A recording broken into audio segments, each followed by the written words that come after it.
sorry. Okay, inshallah, you guys can hear now. Okay. In alhamdulillah, wa salat wa salam ala wa rasulullah. Welcome to the last class for tonight. And this is our class on the lawful and the unlawful. And all of the classes that I'm teaching, they work together. They go hand in hand with one another. We're learning about the importance of allegiance in Islam and how to maintain that Muslim identity, even if you're surrounded or living in an environment that consists of mostly non-Muslims. Okay, we have the example from the Prophet Muhammad sallallahu alaihi wasallam and his companions as to how to handle ourselves in stressful situations or challenging situations. And also, in addition, it's important that when we do come together as Muslims in our environment, there are certain rules and guidelines that we have to uphold with each other. Yesterday in this class, we spoke about how Allah sent down Surah Hujurat. And in this chapter of the Quran, Allah speaks about the rights that we owe to one another and the behaviors that we should exhibit whenever we come in contact with each other. We talked about how there's no spying on each other, how we should not be suspicious of one another unless a person gives you reason or proves himself to be dishonest or untrustworthy. Then we're not supposed to be suspicious of that person. We're not supposed to go around slandering that person's character or honor, because honor and life and property are sacred amongst us as Muslims. That's what we talked about yesterday. We went over the lawful and the unlawful in regards to that. Well, today, on the flip side of being suspicious and slander, we're going to speak about backbiting. And I get a lot of questions. In fact, just Friday, for the Islam Q&A show that I do, I had a question about backbiting. Are there exceptions? And what are those exceptions, if there are any, to this disease? Because that's what backbiting is. It's a disease, because once you start it, it's hard to stop it. And we're all capable of it, because as human beings, we all have a jinn assigned to our hearts. And that jinn knows our strengths, that jinn knows our weaknesses, and he'll do everything within his power to push us to transgress a law in some way, with either his laws or our behavior or something. So I want everybody to pay attention, because there will be a quiz after today's lesson as well. Let's put the PowerPoint up on the screen so we can learn. Wait a minute. Oh, my PowerPoint, here it is. We can learn about backbiting and gossip. Give me a second here. Yeah, and all of this goes into the category of social relationships. Social relationships. As Muslims, Allah has outlined and defined for us what our social, or how our social relationships should be with one another. Okay? Just like this picture here. Women and men should not be alone together, not even to learn the Quran. Okay?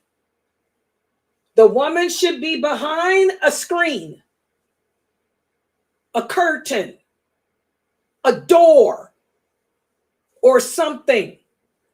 Okay? Such as I'm doing. I'm behind my computer, which is my screen. That is my door. That is my curtain. And all you can see is the upper body. You will not, inshallah, see me standing up on camera, so you can see my woman parts. All you can see is the upper part, head and shoulder. 1, 2, 3. Remember that old crime? That old, what was it?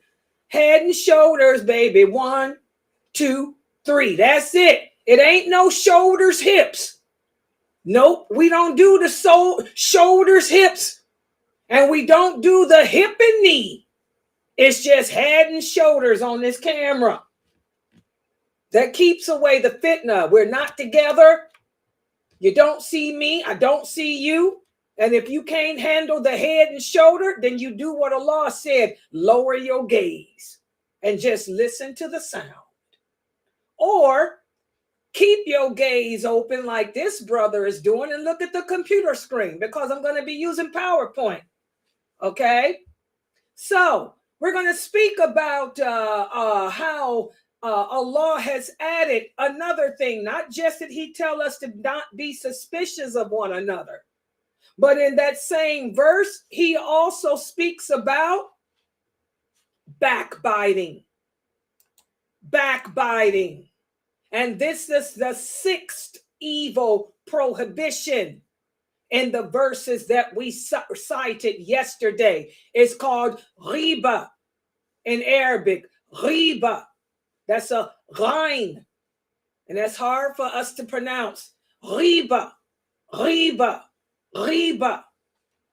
That's backbiting. Allah says in the interpretation of the meaning, this is Surah Hujurat, and do not backbite one another. That's riba. And the Prophet Muhammad sallallahu alaihi wasallam, when these verses were sent down, particularly this one, the Prophet sallallahu alaihi wasallam wanted to drive home the meaning of backbiting to his companions. And the way he did that is by asking them questions. So he asked them, what do you know backbiting to be? Or what do you think backbiting is? And they said, you know best. You and Allah knows best, because they didn't want to give the wrong answer. So the Prophet sallallahu alaihi wasallam explained. He said, backbiting is saying something about your brother or sister in Islam, which he or she would dislike. In other words, to say something about another Muslim that they wouldn't like for you to say about them. So one of the companions said, well, what if what I'm saying about the person is true? The Prophet sallallahu alaihi wasallam said, if what you are saying about him or her is true, then it's backbiting. But if what you are saying about that person is not true, then you have slandered him. And remember, we talked about slander yesterday. What is the difference between backbiting and slander? Backbiting is to say something about a person behind their back that they would not like for you to say, and what you've said is the truth. So say, for example, Layla has a big nose. You know that I'm self-conscious about my nose, and I don't like you to refer to my nose as being big. So one day you're sitting with other sisters and they ask, how's Layla doing? And you say, oh, she's still worried about her big nose. You've just backbit me, because you know I don't want you to mention my big nose. It's something I wouldn't want you to say. And it's the truth. But say, for example, you said, subhanallah, Layla not only has a big nose, but she got a big fat lips, and her lips got holes in them from her putting piercings in them too. And this is not true. So now you've slandered me, because you said something that I would not have liked you to say, and what you said was the truth. That is slander. Do you guys recognize the difference?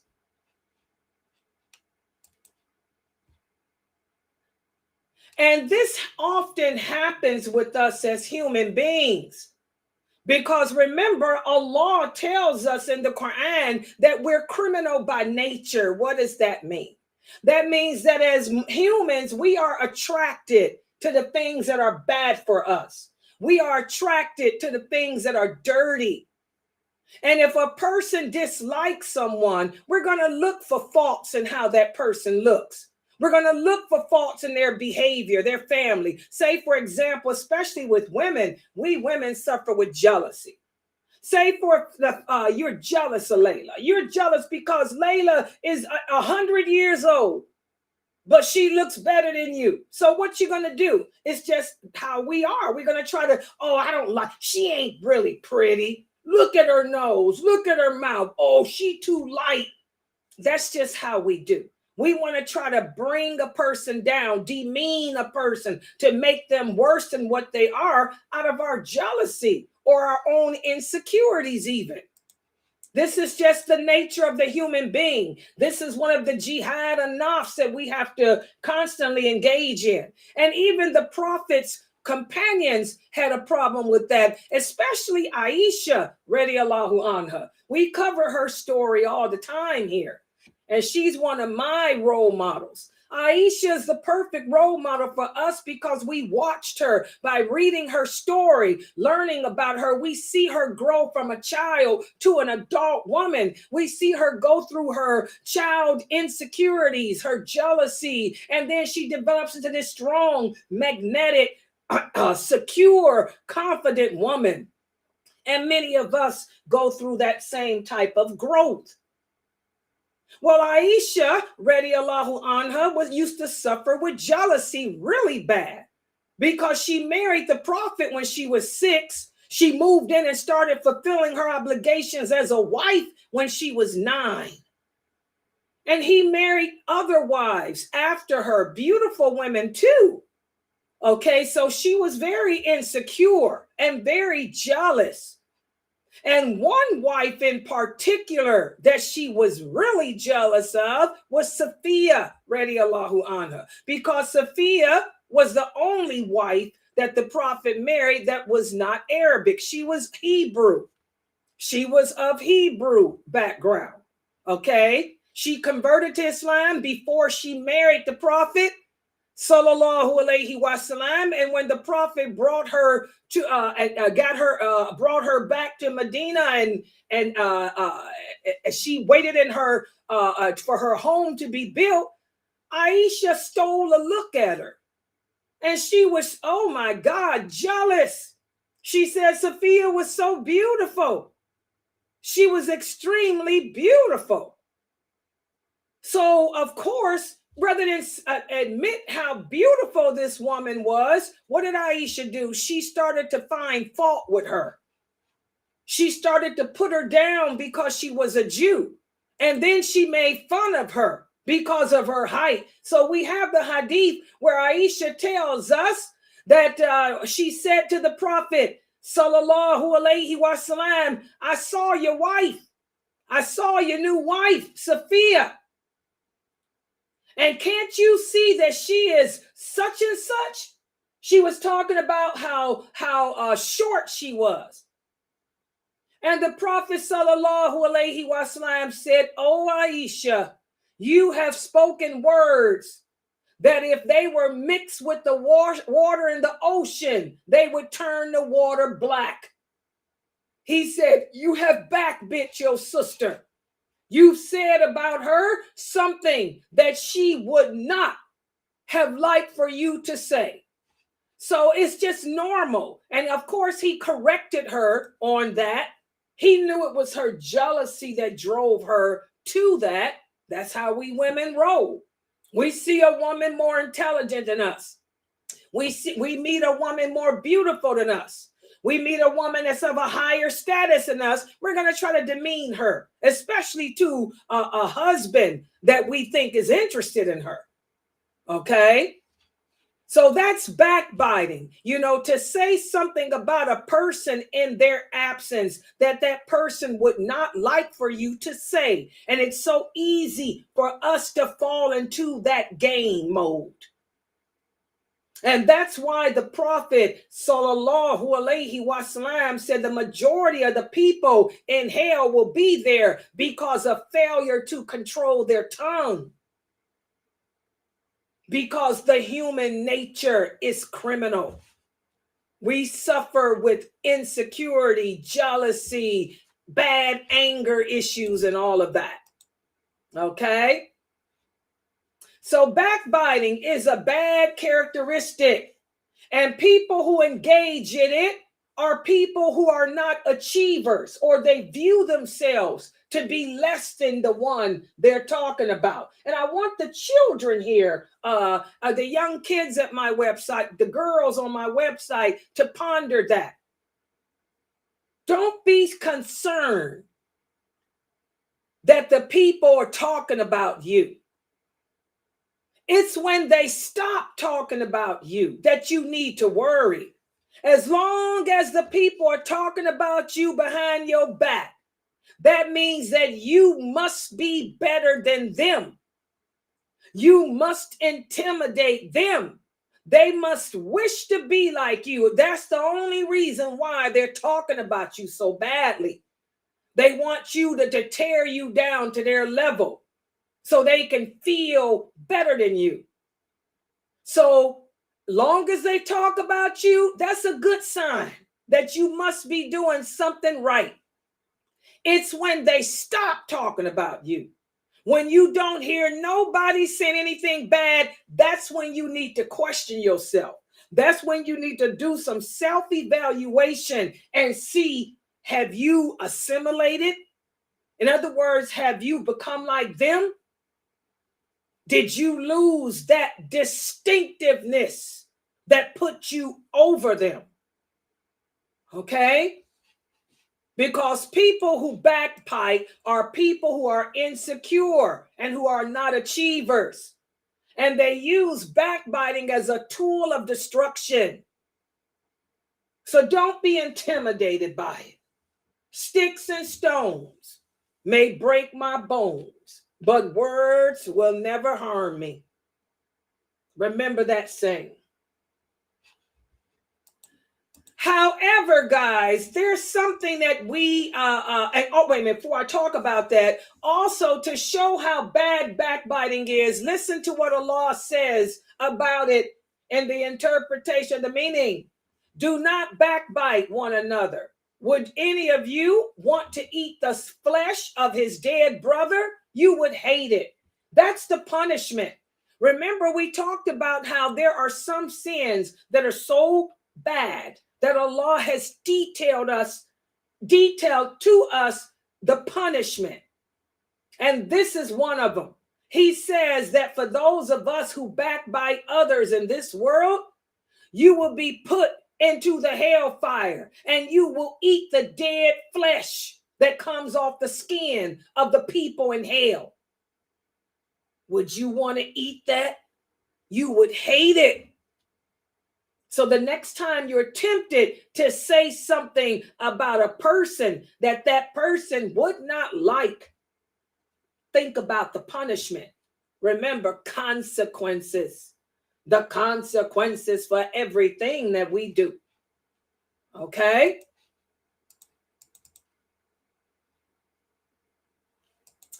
Listen to what Ibn Masud, radiyallahu anhu, tells us. He said, one day we were sitting with the Prophet, sallallahu alaihi wasallam, and a man stood up and walked away. Another person began to speak badly about him. And the Prophet stopped him and said, clean your teeth. And the man said, what? I don't have to clean my teeth. I didn't eat any meat. I shouldn't have anything in my teeth. The Prophet sallallahu alaihi wasallam said, you have eaten your brother's flesh. And this hadith is authentic. And also we have another hadith where one of the companions says, we were sitting with the Prophet sallallahu alaihi wasallam and the wind blew and we could smell a bad odor. And the Prophet said, do you know what that smell is? He said that is the smell of the people who backbite the believers. Subhanallah. So backbiting is a horrific sin. It's just as bad as slander and spying on other people. These are the evils, the 6 evils that we need to avoid whenever we come in contact with one another. And it's so hard for us to do because, like I said, we fall into the trap of gossip and backbiting, riba, so easily. However, there are exceptions. Remember, guys, there's exceptions to most everything. Pork becomes lawful if it's the only thing you can find to eat to save your life. Interest becomes not lawful, but interest, you can even indulge in interest if you have no other choice and it's a necessity that you can't do without and there's no alternative. Just like the pork. Well, there are exceptions to backbiting too. But the thing is, not everybody can use these exceptions. You guys understand what I'm saying? Some of these exceptions, for example, will only apply to a person of authority, not to you. You ain't nobody of authority. Some of these exceptions may apply to the imam. In other words, he's speaking about something that people in his community are doing that's haram. And rather than name the people, he can speak in a general way. But that's the imam. You ain't no imam. A teacher may know that some of her students are doing things that they shouldn't be doing. So she can speak about what they doing without naming their names. But you ain't no teacher.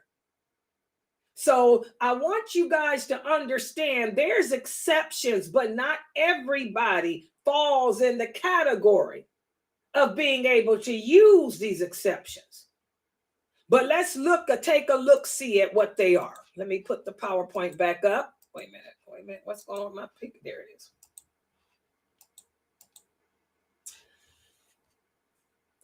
The first exception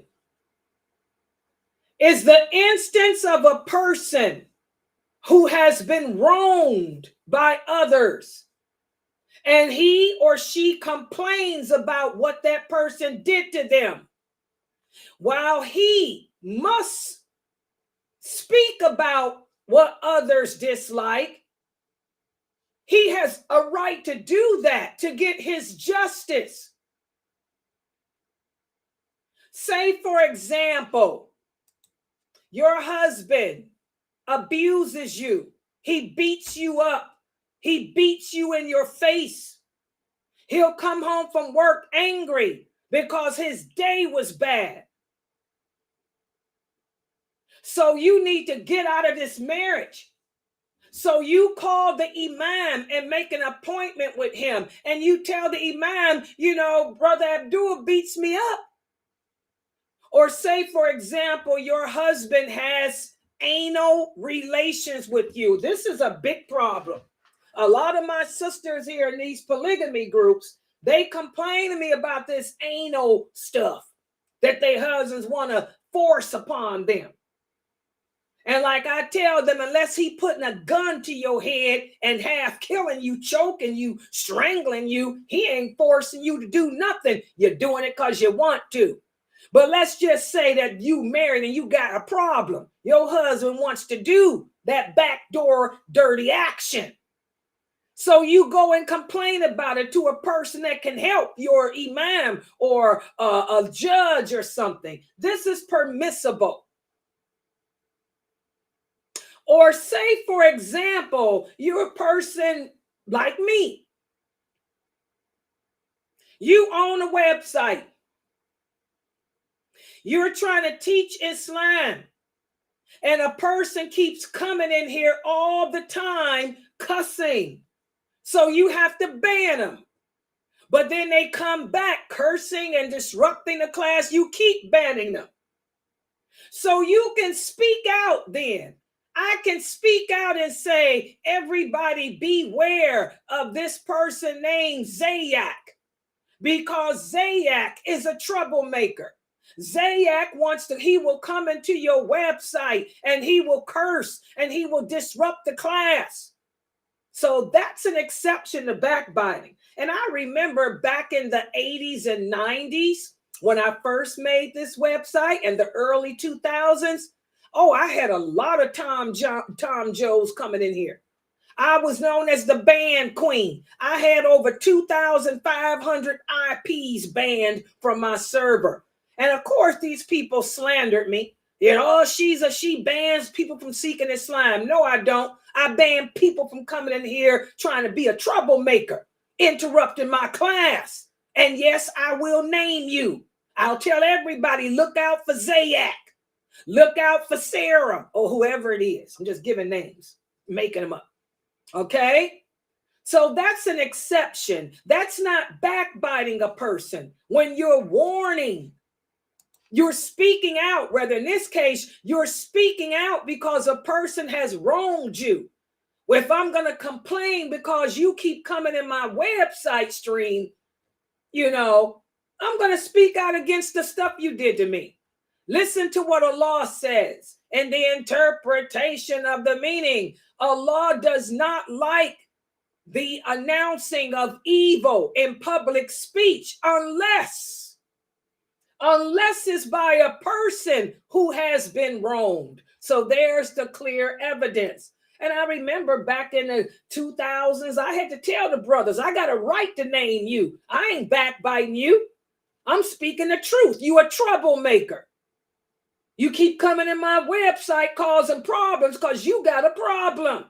And I'm going to continue to warn the people against you until the law takes care of you. Okay?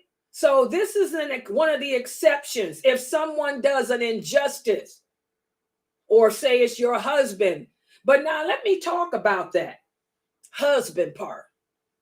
A lot of you sisters are going through problems in your marriages.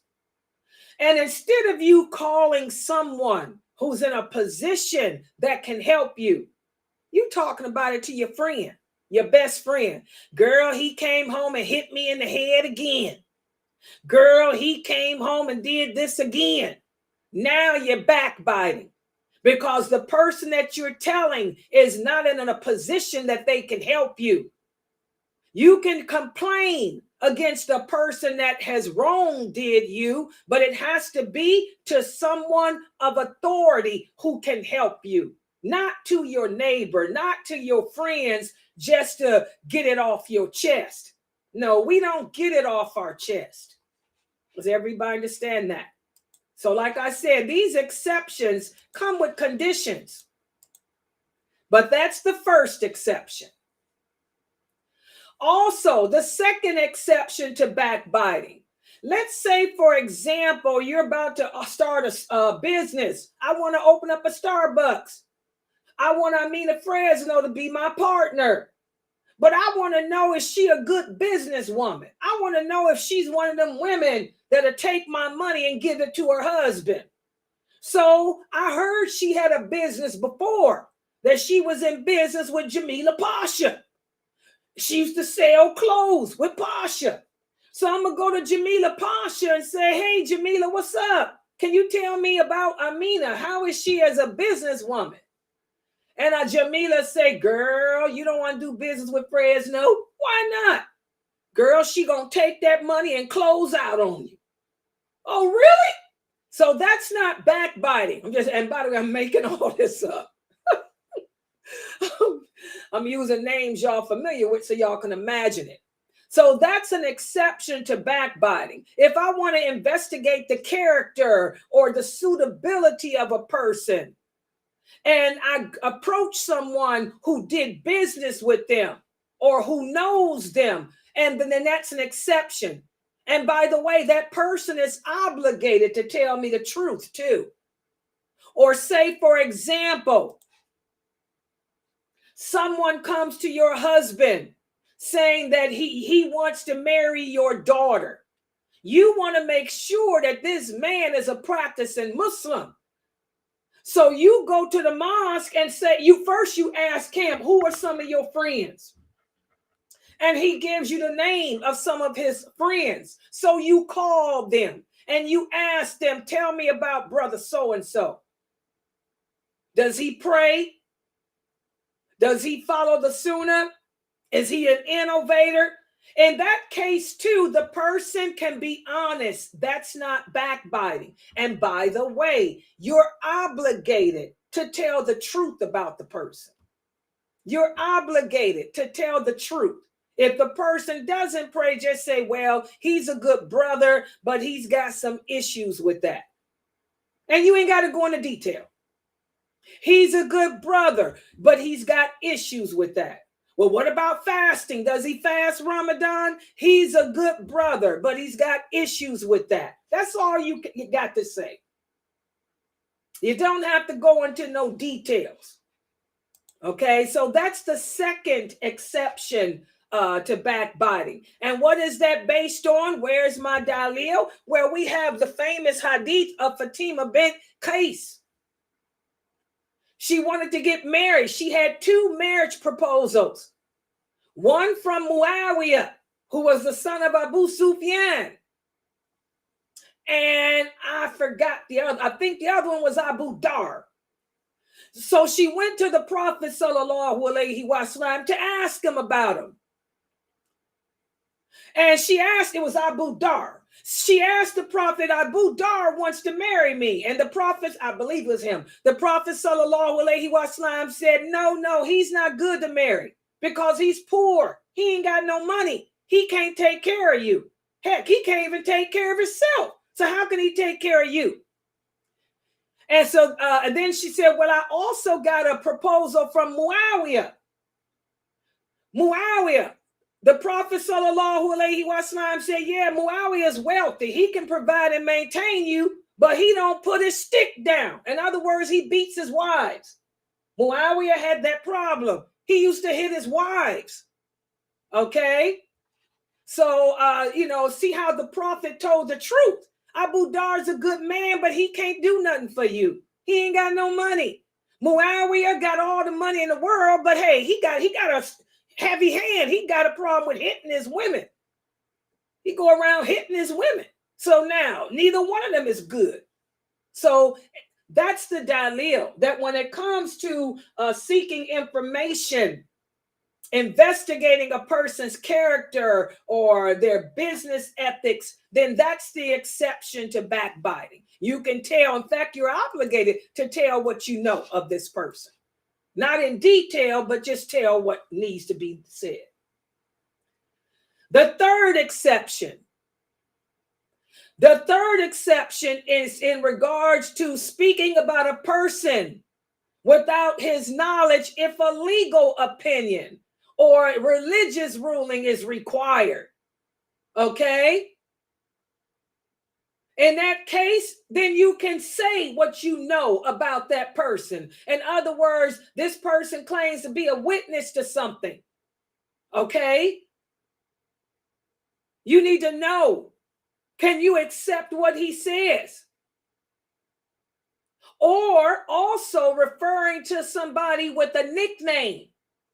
This brother is blind in one eye. So you say, the blind person. Nobody likes to be called blind, but if that's the only way you can identify him.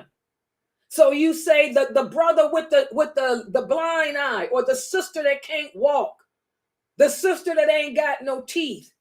This is an exception. Okay? So these are the exceptions to backbiting. And also, again, an imam or a person of authority, a daya like myself. We're teaching it. It's our job to be aware of the problems of that's going on in the Muslim Ummah. We know some of these people on our website are dealing with weed, smoking marijuana. We got to speak out against it in a general way without naming him. And the heart is important too. Allah looks in our heart. I have to be doing it for the betterment of the community, not because I want y'all to figure out who the person is and destroy him. Okay, so this is very important. I think, yeah, this is my next slide. Yes, the general rule concerning the permissibility of speaking about a person in their absence is there has to be a need for it. And your intentions must be for the betterment of someone or something, not because you want to just hurt that person. Does everybody understand? There's a need for me to speak about people getting high. There's a need for me to speak about sisters not wearing hijab because they're not wearing it. People are using marijuana. And I'm not naming who you guys are, but if the shoe fits, wear it. And that's where people get angry at us, Daya, or they'll get mad at the imam. You know that we talking about you, but I didn't say your name. I made it general. Don't get an attitude with me for doing my job. Nobody would have known it was you if you didn't raise your hand and try to jump clump. A lot of us can't stand to hear the truth about ourselves. So we let everybody know that it was us because we want to object. You heard the old Shakespeare saying, methinks the woman protests too much. That's the problem with women. We protest too much. The woman that's protesting, she's protesting because she's the one guilty of it. But nobody would have known it was you if you hadn't opened your mouth, because I spoke in general. The imam spoke in general. The person of authority spoke in general. And our intentions was to bring good to the community. It wasn't to hurt anyone. Okay. And so also, not only does Allah tell us how horrific a sin backbiting is, not only does he tell us that there are exceptions, but also Allah tells us what to do if we are a witness to this sin. Islam decrees that if you hear another Muslim speaking about another Muslim in a bad way behind their back, and that person is not of those exceptions, then it's your job to defend the person. To defend the person. Does everybody understand that? The Prophet sallallahu alaihi wasallam said, if anyone defends his brother who is slandered, it will be his due from Allah to set him free from the hellfire. Let me share with you guys a horrific incident that occurred here at this website. Back in the early 2000s, I had more men coming here back then as students. I'll never forget, this one young brother joined my website. He started speaking very derogatorily about a famous speaker. This famous speaker is known as a Sufi. This famous speaker is known as following the Maliki method. This famous speaker is known as being anti-Sunnah. And I don't like this speaker. Nobody of the Sunnah likes this speaker because this speaker is a known, innovating Sufi. But this brother, this young brother came into my website, into my Zoom room. It wasn't Zoom, it was a different chat room there. And he got on the mic and he spoke so badly about this brother. I had to come in. I had just come home from work. I had to grab the microphone. I had to mute him. And I was placed in a situation where I had to defend. I had to defend this brother, even though I didn't like this brother.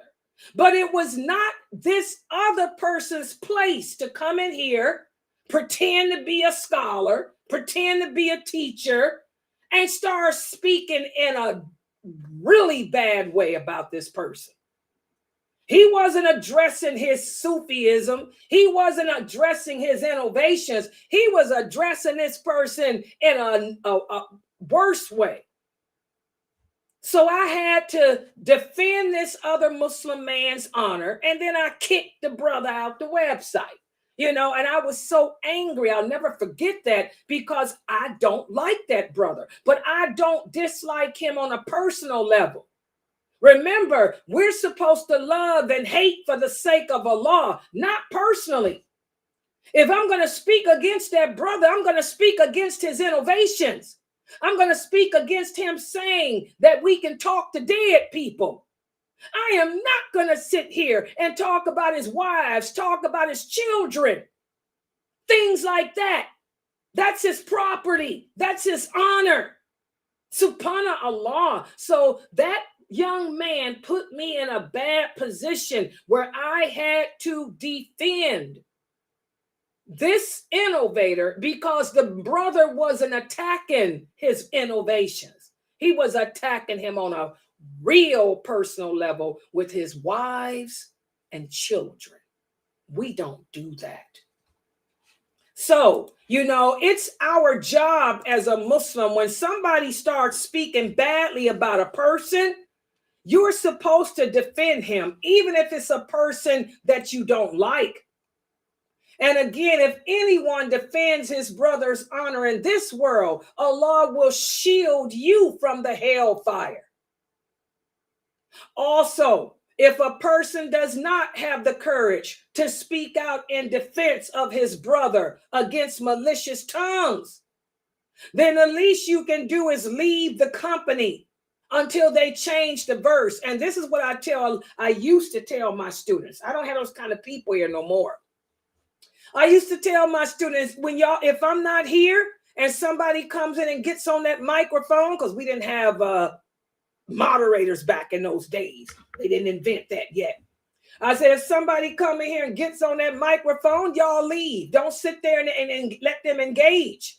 Because back in the early 2000s, it was nothing but a scandal-mongering slander campaign against any Muslim. We're not supposed to sit in the presence or the company of people who speak badly about the religion or badly about each other. We can't do that. We have to leave unless it's those conditions. If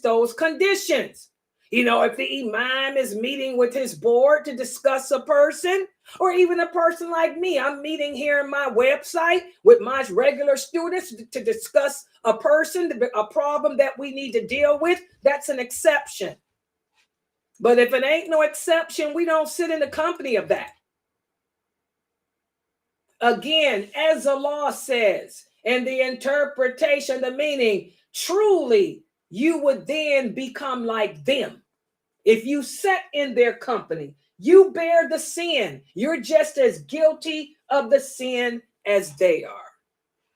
So, subhanallah, those are the rules and rulings that Allah has put in effect about backbiting. A lot of you sisters will come to me and say, what's the ruling on this? I hope y'all understand what a ruling is. A ruling is something that Allah said. You can't come, for example, and ask me, what's the ruling on boycotting? There's no ruling on boycotting. Allah doesn't mention anything about no boycotting. Boycotting is lawful. If that's something that you want to do it. That's your business. Rulings, we can't just make up rulings. All rules and guidelines and laws are made by Allah. So there isn't a ruling on everything. Most things in life are lawful. The rulings are usually in regards to those things that are unlawful. Backbiting is unlawful. That's why there's rulings on backbiting. Boycotting is not unlawful. That's why Allah doesn't mention nothing about boycotting. Does everybody understand the difference? What a ruling is? It's a ruling or guideline created by Allah, not by man. Okay. So now let's talk about gossip. Gossip is the brother of backbiting. Gossip is when you take whatever bad news that you've heard about a person and you spread it to others. This is even worse. This is the worst type of ghibah.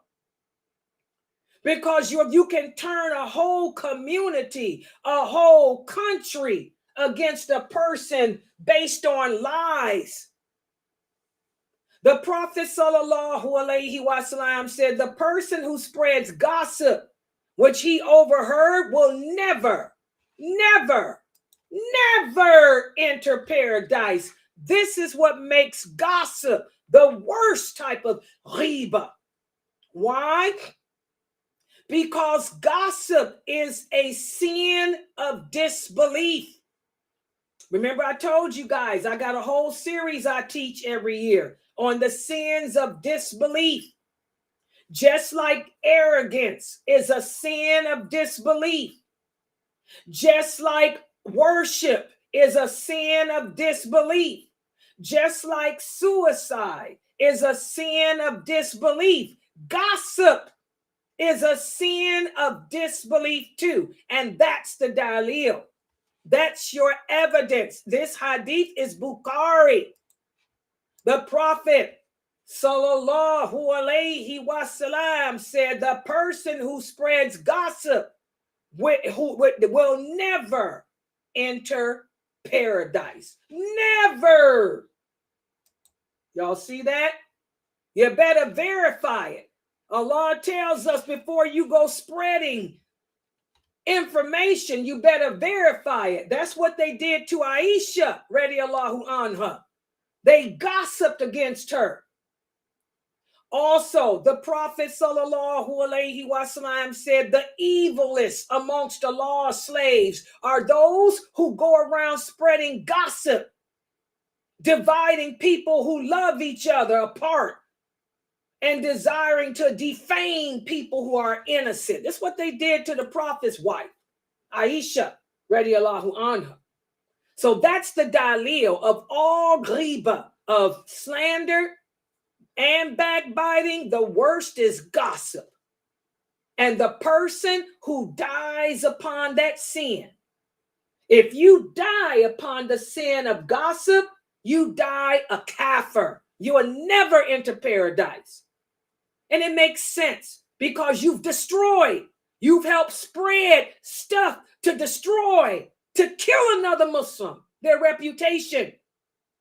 The Prophet sallallahu alaihi wasallam said, to destroy another person's reputation is the same as if you've taken a sword and cut off his neck. That's Muslim, Sahih Muslim. So if you die upon that sin, you can forget about paradise.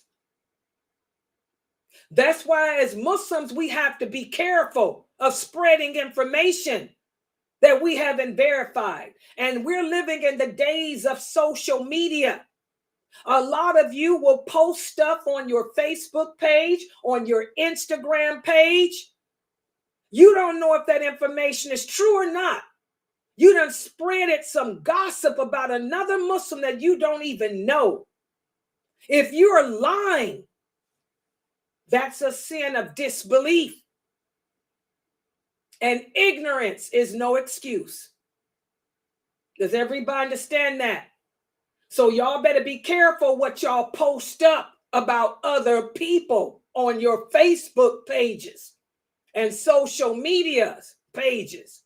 Y'all better be careful sharing videos where Muslims are attacking other Muslims and you don't know if that information is true because that's gossip. And this is a sin of disbelief.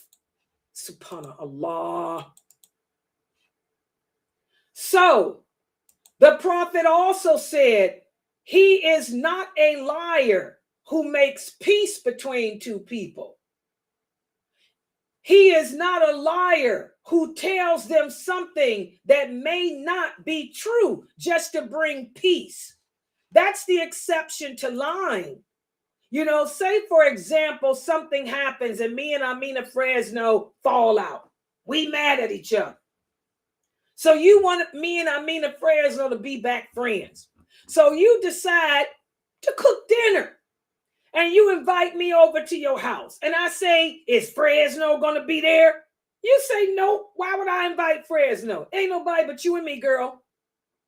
And then you call Fresno and say, Fresno, I'm going to invite you over for dinner tonight.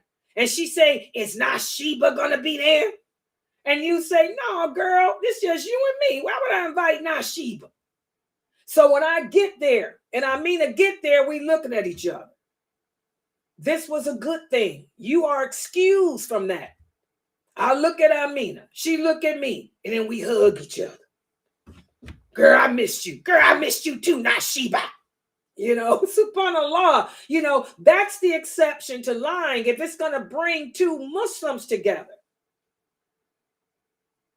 Or to keep the peace. Like the hadith, whereas the woman lied to her husband. He asked, where's our son? Is he better? Is he well? She said he's sleeping. When in reality, he had died, but she didn't want to tell him yet until he got some rest because she knew he was tired. You know, so there's exceptions to lying too, and we'll talk about that later. But these are the exceptions to backbiting.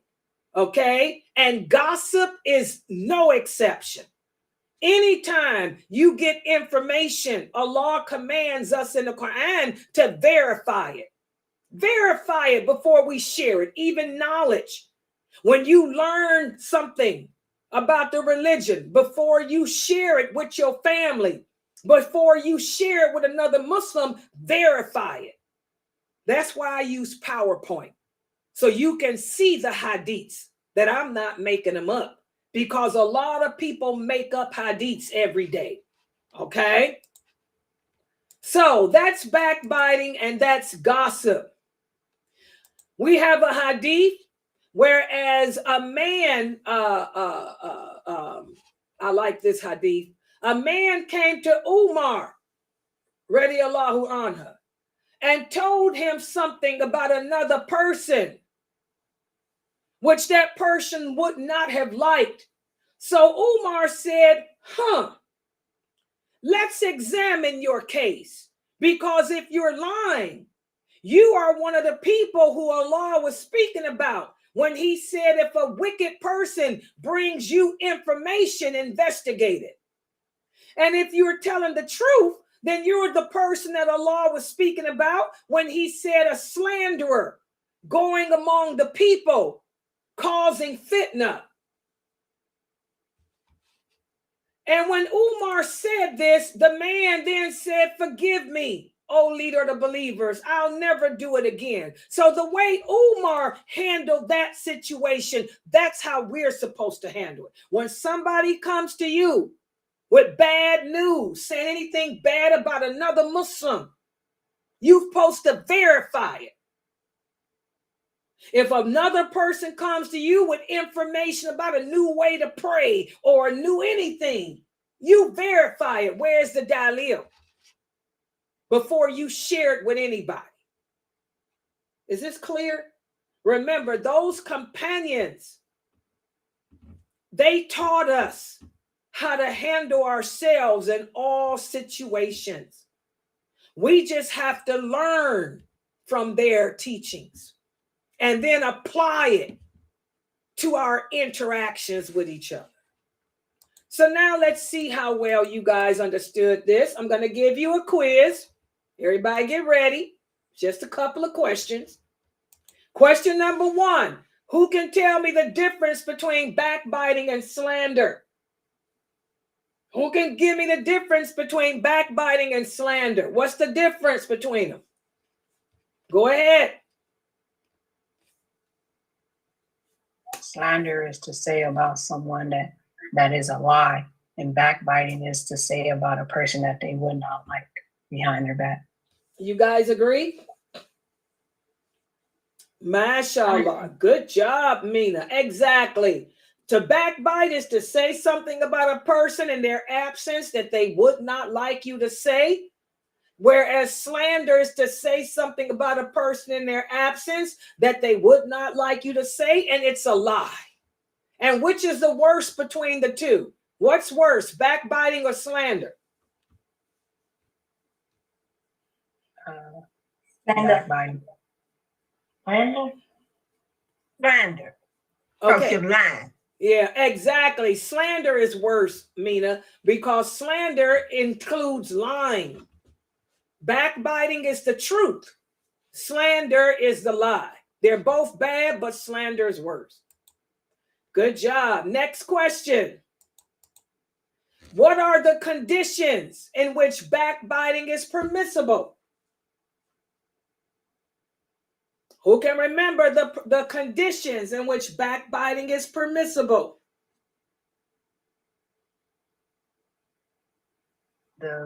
If someone is doing a background check when they're seeking marriage. Okay, if someone's doing a background check for marriage or anything where they need to go into a business partnership with this person, that's one exception. Good job. What's another one?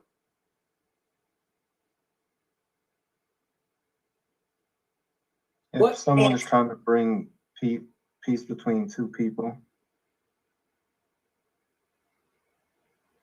Okay, is that backbiting or is that lying? That's lying. Yeah, we're not talking about lying. This is backbiting. Give me another condition for backbiting. When someone's trying to do a business with someone else and they just want to ask regarding to that person. You already gave that answer. That's the same answer. Oh. What's another one? What's another condition for backbiting that's permissible? Investigating a person's character, that's number one. What's another one? Come on, guys. It's not hard. Think.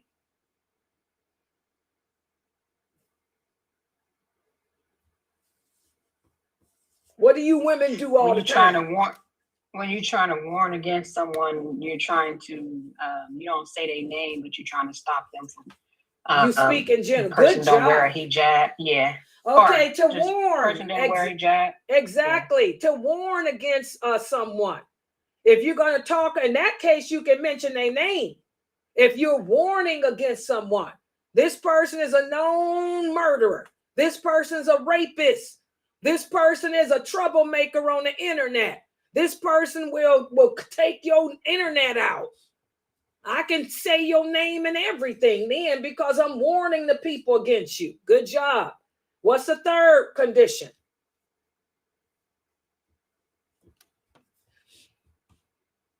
What's the third? To warn against a person? To inquire or investigate a person? What's the next one? What is it that you women do all the time? What is it that you married women do all the time, the ones that don't work and can't leave their home?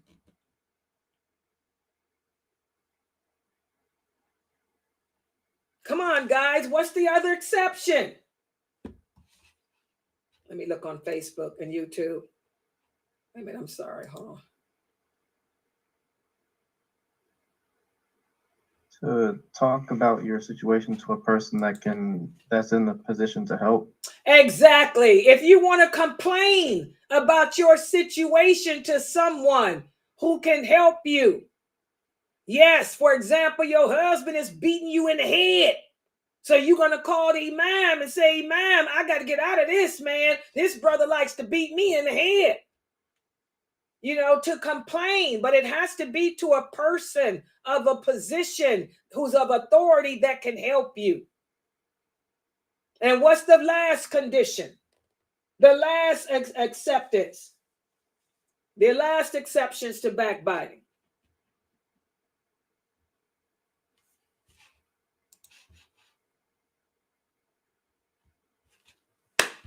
Sabrine? Is that a clue? Y'all don't catch my clue?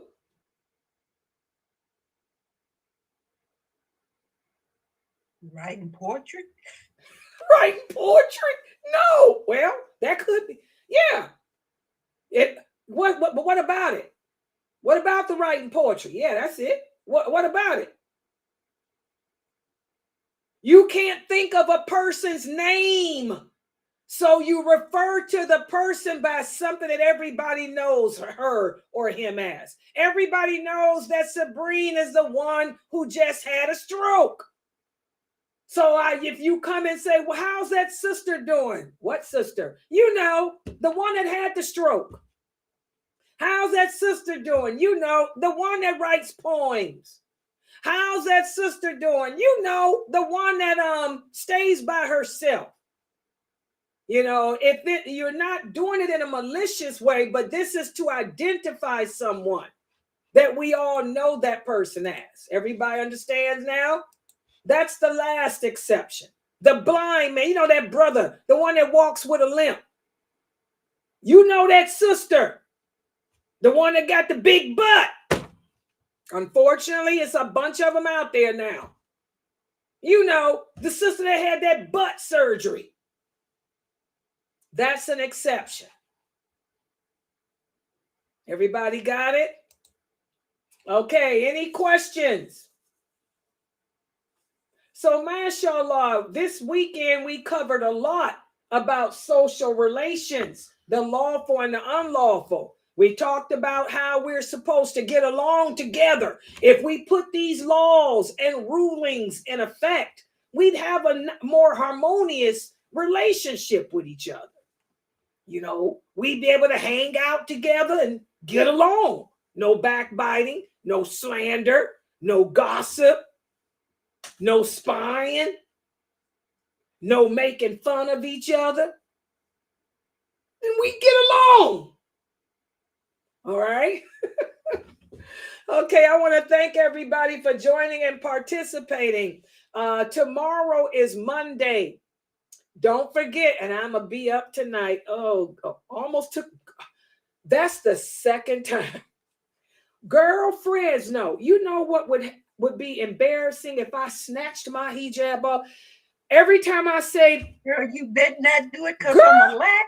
whoa, You. I almost did. I did like that. Thank God I had the hood on. I did like that because I'm like, boy, I'm going to be up all night because tomorrow is the story of the women, the daughters of the Prophet, sallallahu alaihi wasallam. I'll be doing a story of Khartoum tomorrow because we finished the story of Ruqayya. We did the story of Zainab. We did the story of Fatima. There's one more daughter left, Khartoum. And I'm going to do her story tomorrow, which means I'm going to almost snatch that hijab off. That's why I'm keeping this hood going. I'm going to be up. In fact, I'm getting ready to text Sister Wefah because I need her to do some translation for me. So that's tomorrow. Tomorrow we have the 9 o'clock class will be the heroines of Islam. And then at 6 o'clock, I want y'all to pick up where we left off at page 287 of the book Diluting Well Better. Of Diluting Well Better. Pick up at page 287 and probably read that whole section, that whole section. Okay. You mean 289, not Sheba? Yeah, 289. Yeah. Wait, let me take a look at it. I'm gonna tell you. Look. Let me tell y'all right now how far to read. Hold on. I don't know. Where did you go to today? 289 or 87, whichever one. Okay, you started at 287, and you went. I went to 289. Yeah. So we stopped at, 290. no, we're gonna be. Yeah, we're gonna. Let me look and see. But we stopped at 289. Hold on, I'm trying to open this up. Oh, no wonder you made them little funny looking things. Okay. What little things? Them little funny looking things. I thought it was something wrong with your pit point. What was Picture it? point. Them little red dots and however it looked funny, but I see why you did it. This is Yeah, we're gonna be starting at yeah, we started at 287. You had it right on. And we stopped at 289, right? I think you did. Okay, On yeah. Facebook, it said 290. Yeah, we'll be starting at 290, where it says limitations of enjoining good and forbidding evil. We're going to start there, and we're going to go all the way to 292. To To the end of the 292. thing later. That's the end. Yeah. Oh, Yeah, girl. 290.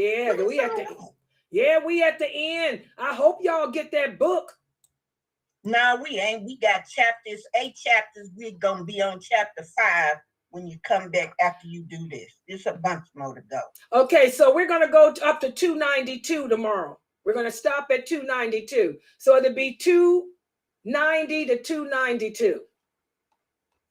Yeah, pages 290. Let me write it down for me so I ain't got to go look it up again. 290 to 292. That's diluting. So from pages 290 to 292 for tomorrow. Yeah, I'm looking at it. Ooh, this is a good book. I'm really getting into this book now, man. And make sure y'all order the volume 2. 500 pages in it? Girl. Well, the second book is 500 too. I'm saying that big thick book. I thought they had sent me the wrong thing. Was so heavy. I told y'all it's worth the $19.99. In fact, it should be more. Exactly. These are real books. They ain't no pamphlet. Big difference between a pamphlet on how to have a happy marriage and a book on Aqidah. A big difference. Okay. And by the way, guys, this is the new book. Let me show y'all how it looked. Make sure y'all get it. The new book is the same. It's volume 2 and it's red in color. Hold on. Let me go up in here. Yeah, this is the one. There. That's the volume 2. It's red in color. And it's volume 2 focuses on awakening faith in a non-faith centered world by Sheikh Kareem Abu Zayd. So make sure y'all order. This book is 500 and some pages. Oh, man.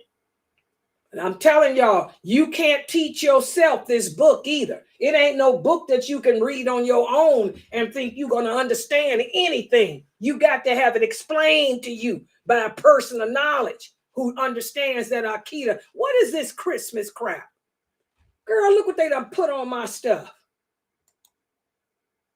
Girl, please. What the? Wait a minute. Hold on, y'all. They done added this crap. What's this? Is that me? What, Layla? We don't see nothing. What you? I need Y'all to get on can't what? see. They done put Christmas stuff in my stream program. Girl, look at this. They must have just did it. A snowman with a carrot nose. And then they got this a big fat Santa Claus standing there like he gonna come through the hood down somebody's chimney. Girl, please. On your screen? Girl, yeah, on my stream. Look at this. The cat. What is this? I tell y'all, I hate this time of year. 'Tis the season. What is this? 'Tis the season. What the heck is that? Where's my... Girl, these people crazy. What is this? Girl, you know these people crazy. Santa Claus come around here, he gonna get popped. You gonna get popped and sled jacked. He gonna get popped and sled jacked. They're gonna sled jack his butt around here. But what's up with Santa? But look at this. What's up with this cat? Was that this? Don't no black cat be around? Was that supposed to be Halloween? What cat? Do you see this? I see a Santa. Oh, my phone. Look now. Wait a minute. You will see it. It's lagging. They done put this. It's lagging. Wait a minute. Where's my girl? Look. Wait a minute. I can't get this out the way. Wait. There's that Ustada move. Look at this. Wait a minute. They done put this Christmas crap up. A cat sitting there with a fireplace and a jingle bell hanging up. You see it? They done added this crap to the stream. Wow, Layla. Girl, look at this. They done added this crap to my stream. I didn't, and I hope they ain't paying me for charging me for this. And look at this. This one. I don't know what that's supposed to be. Icicles? It ain't moving. My stuff moves. I make my own back. What's this? Then they got this one. I make my own backgrounds and mine move. I don't need no Rudolph the Red-Nosed Snowman. Look at this. That's like What the heck? Look. And then they got a little snowman. Girl, I make my own backgrounds. The heck? That look, what the heck? I made this one. Y'all see this one? I made this one. I love this snow. And I made this, the waterfalls over here where we live at. Me and you went there. That's where we went, Fresno. We was there. We were right there at the waterfall, Fresno. Oh, well, all I see is the snowman. This thing. Don't worry, he getting ready to come. He getting ready to come. It's lagging. You gonna see the snow, the waterfalls. See the snow? I made that. Oh, yeah. Ooh. And now you're going to see, like you see the waterfall? We went there, me and you. That's where I live at, y'all. That's Cuyahoga Falls. That's where I live at. Me and Fresno was there. Me and Fresno. Yep. What's her name? Isra too. Yeah. In fact, we had dinner right over there. Me, you, her, and Latifah. Looking at the falls. Yeah. So I like that. I found that video at the City Hall. And you know I stole it. I stole it from City Hall on their page. Cuyahoga Falls, and they got this picture. I said, let me download this video and put it on my stream. That's good. So I put it on my stream. All right, guys, I'm going to log out for right now. Inshallah, I'll see you guys tomorrow. The Zoom room is open. If anybody like to join, subhanakallahumma wa bihamdika. Ashhadu an la ilaha illa anta astaghfiruka.